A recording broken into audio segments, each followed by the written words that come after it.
இலங்கையில் உள்ள பிரபல காலணி நிறுவனம் ஒன்றின் காட்சி அறையில் கார்த்திகை பூ பொறிக்கப்பட்ட காலணிகள் விற்பனைக்கு வைக்கப்பட்டுள்ள சம்பவம் தமிழ் மக்கள் மத்தியில் தாக்கத்தை ஏற்படுத்தியுள்ளது. குறித்த காலணிகள் கொழும்பு வெள்ளபத்தையில் உள்ள காட்சியறையில் விற்பனைக்கு வைக்கப்பட்டுள்ளது. மேலும் தமிழர்களுக்கு முக்கியத்துவம் வாய்ந்த கார்த்திகை பூவை அவர்களின் மனங்களை புண்படுத்தும் வகையில் காலணியில் பயன்படுத்தியமை வடிவமைப்பில் வேண்டுமென்றே உள்வாங்கப்பட்டதா என்ற சந்தேகத்தை மக்கள் மத்தியில் ஏற்படுத்தியுள்ளது. இதேவேளை குறிப்பிட்ட நிறுவனத்துக்கு இந்த விடயங்களை எடுத்து சென்று உற்பத்தியில் இந்த சின்னத்தை தவிர்க்கவும் ஏற்கனவே காட்சியறையில் உள்ள குறித்த காலணிகளை மீளப்பெறவும் நடவடிக்கை எடுக்க தமிழர்கள் சார்பில் அரசியல் தலைவர்கள் முன்வர வேண்டுமென கோரிக்கை விடுக்கப்பட்டுள்ளது.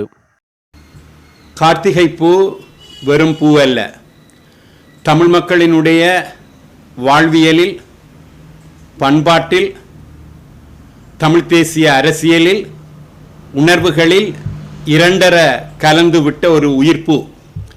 தமிழ் மக்களுக்கும் கார்த்திகை பூவுக்கும் இடையிலான இந்த நெருக்கமான பிணைப்பு டிஎஸ்ஐ நிறுவனத்துக்கு தெரியாத ஒன்று அல்ல. தென்னிலங்கையில் இயங்குகின்ற இந்த டிஎஸ்ஐ பாதணி உற்பத்தி நிறுவனம் தற்போது கார்செருப்பில் கார்த்திகை பூவை பொறித்து விற்பனைக்கு விட்டுள்ளது.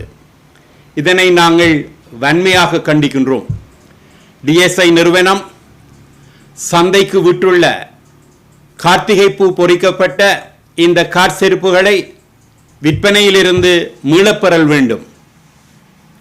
தமிழ் மக்களினுடைய உணர்வுகளை புண்படுத்தியமைக்காக, காயப்படுத்தியமைக்காக தமிழ் மக்களிடம் வருத்தம் தெரிவிக்க வேண்டும், மன்னிப்பு கேட்க வேண்டும்.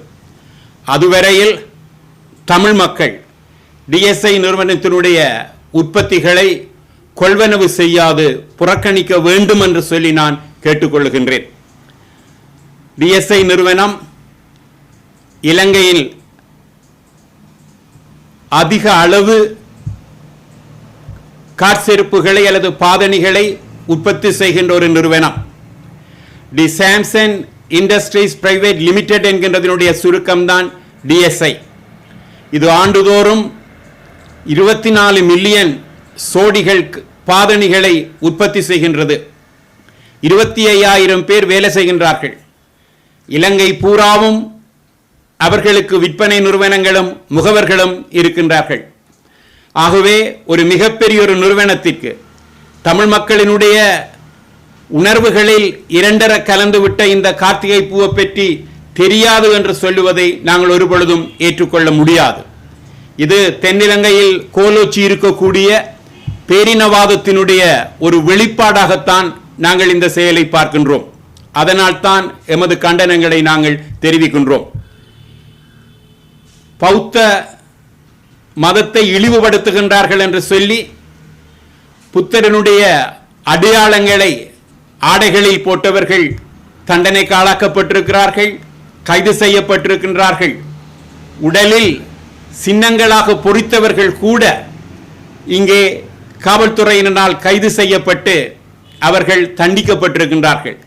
இந்நிலையில் தமிழ் மக்களை பொறுத்தவரையில் ஒரு புனிதமான பூவாக அவர்கள் போற்றுகின்ற இந்த பூவை காலில் போட்டு நசுக்குகின்றோம் என்று சொல்லத்தக்க வகையில் அவர்கள் கார்செருப்பில் பயன்படுத்தி இருக்கின்றார்கள். வடக்கில் கார்த்திகை பூவை மாணவர்கள் பயன்படுத்தினால், இல்ல விளையாட்டு போட்டிகளில் அந்த இல்லங்களை அலங்காரத்துக்கு பயன்படுத்தினால் அதனை இரும்பு கரம் கொண்டு, காவல்துறையின் கரம் கொண்டு அடக்குகின்ற அரசாங்கம் தென்னிலங்கையில் காலுக்கு கீழே மிதிபடுகின்ற அளவுக்கு இந்த கார்த்திகை பூ பொறிக்கப்பட்ட காற்செருப்புகளை அனுமதிக்கும் என்று சொல்லி சொன்னால் இந்த பேரினவாத அரசாங்கத்தினுடைய மனநிலையை நாங்கள் எல்லோரும் புரிந்து கொள்ள வேண்டும்.